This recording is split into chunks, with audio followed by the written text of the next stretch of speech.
Start. इस slide में हमने कंपैरिजन किया है हिंदी के संबंध बोधकों का, जिन्हें हम विभक्ति भी कहते हैं।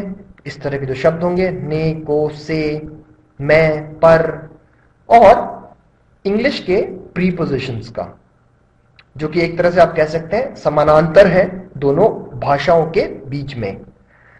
हिंदी में विभक्तियों को समझने के लिए हमें थोड़ा सा एक स्टेप और पीछे जाना पड़ेगा, कारक के बारे में समझना पड़ेगा। हम ज्यादा डिटेल्स में नहीं जाएंगे। कारक क्या होता है? कारक में आप देखेंगे कि किसी को हम कर्ता कहते हैं, किसी को कर्म कहते हैं, किसी को करण कहते हैं, और ऐसे चार और होते हैं। तो कारक क्या करता है?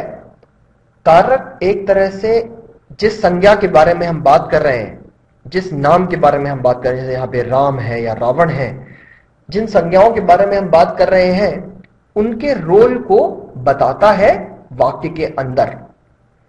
तो उदाहरण के तौर पे कर्ता कारक का मतलब है जो वाक्य में एक्शन कर रहा है या फिर जो वाक्य में काम कर रहा है, जो आपका सब्जेक्ट वर्ड है, तो जिसके ऊपर सारा वाक्य निर्धारित है, वो होता है कर्ता कारक।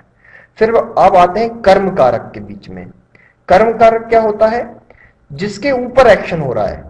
जैसे राम ने, तो राम जो है वो है हमारे कर्ता कारक में। रावण को, तो एक्शन किसके ऊपर हुआ है? रावण के ऊपर हुआ है। और एक्शन कौन सा हुआ है? ये मारने वाला एक्शन हुआ है। सो रावण जो है वो कर्म कारक में है। सो ये कारक जो है ये बताते हैं कि हमारी जो संज्ञा है जिसके बारे में हम बात कर रहे हैं वो उसका रोल क्या है, वो क्या काम कर रही है उस वाक्य के अंदर। तो जो कारक होगा, जैसे अगर कर्ता कारक की संज्ञा है तो उसके साथ जो विभक्ति आएगी वो फिक्स्ड है, वो ने ही आएगी। कर्म कारक वाली संज्ञा के साथ जो विभक्ति आएगी वो को ही आएगी। तो हिंदी में ये बड़ा अच्छा फिक्स स्ट्रक्चर है और जिसके कारण कभी भी कोई प्रॉब्लम नहीं होती है संबंध बोधकों में या विभक्ति को लगाने में। लेकिन आप इंग्लिश में देखेंगे कि ऐसा स्ट्रक्चर फॉलो नहीं होता है। एक ही चीज के लिए दो अलग अलग शब्द भी इस्तेमाल होते हैं। जैसे से के लिए हम कहीं विद का इस्तेमाल करेंगे, कहीं बाय का इस्तेमाल करेंगे, कभी कहीं पर हम इन का भी इस्तेमाल करेंगे, कहीं हम बहुत अलग अलग तरह के शब्दों का इस्तेमाल करेंगे। तो वहां पर आपको ध्यान रखना होगा। और इसीलिए हम बार बार आपसे कह रहे हैं कि शायद सीधा ट्रांसलेशन, डायरेक्ट ट्रांसलेशन बहुत सरल या फिर एक अच्छा उपाय नहीं होगा। हम ट्रांसलेशन वाला मेथड सिर्फ एक या दो बार देख सकते हैं ताकि हमारी अंडरस्टैंडिंग बढ़ जाए इन शब्दों के बारे में। लेकिन बेहतर होगा अगर हम इंग्लिश के प्रीपोजिशंस को इंग्लिश के अंदाज में सीखें। उसका मतलब है कि विद का इस्तेमाल कहां कहां होना है या बाय का इस्तेमाल किस सिचुएशन में होना है, वैसे समझें। तो हम दोनों अप्रोच यूज करेंगे। पहले हम इस अप्रोच के बारे में बात करेंगे। ये बड़ा सिंपल है, इसमें कुछ ज्यादा नहीं करना है, बस इस टेबल को फॉलो करना है। और हमने डिटेल्स में काफी अच्छे से टेबल्स बनाए हैं। और आगे आप देखेंगे कि जहां पर हम इंग्लिश प्रीपोजिशंस को इंग्लिश के अंदाज में समझने की कोशिश करते हैं, तो दोनों तरीकों से मुझे लगता है जब आप इस्तेमाल करना शुरू करेंगे इनको तो फाइनली आप अच्छा करेंगे। तो कर्ता कारक में अगर है, जैसे कि यहां पर है, आप कारक अगर नहीं भी देखना चाहते हैं तो भूल जाइए, आप सिर्फ इन विभक्तियों को देखेंगे। ने अगर आता है कहीं पर, उसका इंग्लिश में कोई भी ट्रांसलेशन नहीं होगा। को अगर आता है उसका कोई भी ट्रांसलेशन नहीं होगा। अब आप आगे देखेंगे कि हिंदी में को एक और जगह इस्तेमाल होगा, एक और कारक में इस्तेमाल होगा। वहां पर आपको थोड़ा सा अंतर करना पड़ेगा। ये बात तो काफी समझ में आ जाएगी आपको कि को अगर किसी कर्म कारक वाली संज्ञा के साथ आता है, मतलब कि जिस पर एक्शन हो रहा है, रावण को मारा, उस केस में प्रीपोजिशन नहीं आएगा। उस केस में इन नाउन्स का या इन संज्ञाओं का सीधा ट्रांसलेशन ही बता देगा कि वो कर्म कारक में है। अब जैसे इंग्लिश में हमने जो स्ट्रक्चर पढ़ रखा है सब्जेक्ट वर्ब या अदर वर्ड्स वाला, तो आप इसको इसी स्ट्रक्चर को ऐसे भी सुनते हो, सब्जेक्ट वर्ब ऑब्जेक्ट। हम बोलते हैं कि subject is followed by object और subject is followed by verb और वर्ब के बाद ऑब्जेक्ट आता है। तो ये जो ऑब्जेक्ट है यहां पर, यही हमारा कर्म कारक वाली संज्ञा है। तो इस स्ट्रक्चर से हमें पता चल जाता है, अगर सब्जेक्ट वाली पोजीशन में जो नाउन है, हमें पता चल जाता है कि वो कर्ता वाले कारक में, जिसे इंग्लिश में हम नॉमिनेटिव केस बोलते हैं। वर्ब के बाद जो जो हमारी संज्ञा है जिसके ऊपर इस एक्शन का सीधा असर हो रहा है, हमें पता चल जाता है कि वो एक्यूजेटिव या ऑब्जेक्टिव केस में है। तो दोनों ने और को के लिए प्रीपोजिशन नहीं होगा, लेकिन आप देखेंगे आगे को एक और कारक में आता है, वहां पे इसका प्रीपोजिशन होता है। तो अब आप डिफरेंशिएट कैसे करोगे? बड़ा सिंपल है। संज्ञा के साथ जब ऐसा कुछ दिख रहा होगा कि एक्शन जो है वो संज्ञा के ऊपर हो रहा है, तो आप समझ जाएंगे। करण कारक का मतलब है जब हमारी संज्ञा जिसके बारे में हम बात कर रहे हैं वो एक साधन का काम कर रही है, उससे कुछ हो रहा है, सो वो वाक्य में उसका एक अलग रोल है। वहां पर कर्ता कोई और होगा, कर्म कोई और होगा, लेकिन जिससे वो घटना हो रही, जिससे वो काम हो रहा है, वो जो संज्ञा होगी वो करण कारक में कहलाएगी। उसके लिए हम इन दो विभक्तियों का इस्तेमाल करते हैं, से और के द्वारा।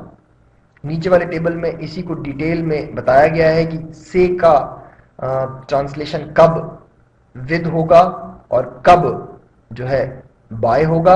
आप देखेंगे के द्वारा का ट्रांसलेशन सिर्फ बाय होता है, तो के द्वारा जब भी दिखेगा तब प्रॉब्लम नहीं है। आप एक और चीज नोटिस करेंगे, के द्वारा संबंध बोधक जनरली आपको मतलब मुख्यतः आपको कर्मवाच्य, जिसे हम पैसिव वॉइस इंग्लिश में बोलते हैं, वहां पर दिखेगा। वो क्या है ये आप बाद के लेक्चर्स में देख सकते हैं, एक्टिव पैसिव वाले लेक्चर में। अंतर बस ये होता है कर्मवाच्य में और जो अभी हम पढ़ रहे हैं, ये सब जो है, ये सब क्या है?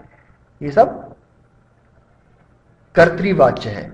और ये सब जो है ना, ये अगर राहुल के द्वारा बनाया गया है, यहां पर हमारा सब्जेक्ट अगर आप एक तरह से देखेंगे तो थोड़ा सा चेंज हो जाता है। ये जो, खैर हम एक्टिव पैसिव में इस चीज को देखेंगे, अभी नहीं जाते हैं इसमें। अभी बस आप याद रखेंगे कि के द्वारा का ट्रांसलेशन बाय होता है। और राहुल पेन से लिखता है, Rahul writes with a pen. ठीक है, तो अब आप देखेंगे से अगर इस तरह के कर्ण कारक में है संज्ञा और से विभक्ति का इस्तेमाल हो रहा है, तो वो आप देखोगे कि अगर निर्जीव साधन के साथ इस्तेमाल हो रहा है, वो से पेन हो गया, चाकू हो गया, जिसमें लाइफ नहीं है, निर्जीव है जो, वहां पे अगर से आ रहा होगा तो आप विद का इस्तेमाल करते हो। राहुल पेन से लिखता है, Rahul writes with a pen. तो नोटिस कीजिएगा, इस निर्जीव के लिए से अगर आया है तो इंग्लिश में ट्रांसलेशन से का विद हो रहा है, और पोजीशन तो चेंज हो रही है। यहां पर पेन के बाद से आया है, यहां पर पेन के पहले से का ट्रांसलेशन आया है, इसीलिए यहां पर प्री पोजीशन बोलते हैं, यहां पर पोस्ट पोजीशन बोलते हैं।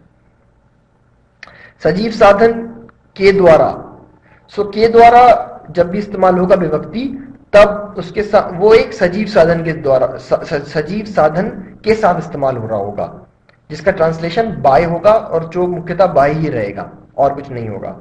तो यह घर राहुल के द्वारा बनाया गया है। This house was built by Rahul. आप देखोगे हमने ये वाला स्ट्रक्चर वर्ब फॉर्म में कहीं नहीं पढ़ा है, तो ये पैसिव वॉइस का वर्ब स्ट्रक्चर है। ये जब हम कर्मवाच्य में चले जाते हैं, जब हम कर्म को, मतलब ऑब्जेक्ट है जो सेंटेंस का, जिसपे क्रिया हुई है, उसको इंपॉर्टेंस देने लगते हैं सेंटेंस में, उसको हमारा सब्जेक्ट बना लेते हैं, तब इस तरह के फॉर्म्स दिखेंगे। और ये हमारे जो हमने नॉर्मल वर्ब फॉर्म्स पढ़े हैं अभी, प्रेजेंट, सिंपल और जो सब पढ़ा है आपने अभी, उसमें इस तरह का कभी नहीं दिखा होगा। Was plus third form of verb कहीं नहीं दिखा होगा आपको ऐसा। This house was built by Rahul, यहां पर के द्वारा का ट्रांसलेशन बाय हो गया है, हमारा प्रॉब्लम भी खत्म हो गया है। अगर लिविंग इंस्ट्रूमेंट है, राहुल एक लिविंग इंस्ट्रूमेंट है, तो बाय हो जाएगा। नॉन लिविंग इंस्ट्रूमेंट है तो विद का इस्तेमाल होगा। अगर हम इस से का इस्तेमाल किसी यातायात संचार साधन के लिए कर रहे हैं, तो वहां पर बाय आएगा। अब ये और ये जो है आपको क्लियर होना चाहिए। निर्जीव साधन के साथ से में विद आएगा, यातायात संचार साधन के साथ जो कि एक निर्जीव साधन है, अगर से आता है तो बाय आएगा। तो मुख्यतः आप यहीं पर कंफ्यूज होंगे। आप कभी बोल सकते हैं कि वह ट्रेन से गया का translation he went with train हो सकता है, ये गलती हो सकती है, क्योंकि आपको लगेगा ये तो निर्जीव साधन है, बट इस तरह से ट्रांसलेशन नहीं होता है। ही वेंट बाय ट्रेन अगर बाय बस होता, बस से होता तो बाय बस होता, सॉरी, और कार से होता तो बाय कार होता। सो आई होप ये क्लियर हो गया होगा। ये वाला जो केस है ये थोड़ा एक्सट्रीम केस है, ये आपको बहुत ज्यादा देखने को मिलता नहीं है, और जिस तरह से यहां पर एक अच्छी सी हम को रिलेशन बैठा पाए हैं, एक रिलेशन बैठा पाए हैं इंग्लिश और हिंदी में, वैसा यहां नहीं बैठा पाते हैं। ये मुझे लगता है विद टाइम ही आएगा आपको इस तरह के शब्दों का इस्तेमाल से के लिए, या फिर आप जब इस तरह के वाक्य देखेंगे तब आएगा। राहुल खिड़की से देख रहा है, वो खिड़की से आर पार देख रहा है, आप कह सकते हो कि खिड़की के अंदर से देख रहा है। तो एक तरह से खिड़की इस काम को कराने का माध्यम हो गया है। सो माध्यम और साधन में क्या अंतर है ये देखना होगा। माध्यम का मतलब हम ऐसा कह सकते हैं कि वह चीज इसके अंदर से हो रही है। उस केस में अगर आप देखेंगे तो वाक्य बनेगा Rahul was looking through the window. से के लिए जो है थ्रू का इस्तेमाल हो रहा है, जो कि एकदम अनएक्सपेक्टेड होगा अभी तक हमने ऊपर जो भी देखा, लेकिन आप कह सकते हैं कि ये वन ऑफ द एक्सेप्शन है जो आपको याद करना पड़ेगा। पत्र शाही से लिखा गया। So, इसको आप ऐसे भी पत्र, इसको ऐसे भी बोल सकते हैं कहीं कहीं हिंदी में, पत्र शाही में लिखा गया। खैर जैसे भी बोलेंगे इंग्लिश में इसका ट्रांसलेशन ऐसे कुछ होगा, the letter was written in ink. The letter was written in ink. तो फिर से ये जो है ये हमारा पैसिव वॉइस है, कर्मवाच्य है। तो आप देखेंगे वर्ब फॉर्म एक अलग टाइप का वर्ब फॉर्म होगा, was plus third form of verb, जो कि आपको एक्टिव वॉइस में नहीं दिखता है जो हमने पढ़ा है। खैर इस वर्ब फॉर्म को भी छोड़िए, से का ट्रांसलेशन इन हो रहा है, इस चीज को आपको ध्यान में रखना है। तो इस तरह के केसेस जब दिखें तो उन्हें अपने दिमाग में रजिस्टर करना शुरू करें और उनके बारे में और खोजना शुरू करें। हम अभी ये यहीं पे बता सकते हैं कि ये कुछ ही सेंटेंसेस होंगे जहां पे इस तरह का आपको बेसिकली एबरेशन दिखेगा कि वो चीज हमारी नॉर्मल जो हम करते हैं ट्रांसलेशन उससे हटकर होगी। शाही में लिखें या शाही से लिखें, अगर आएगा तो इन इंक होगा, ध्यान रखिएगा।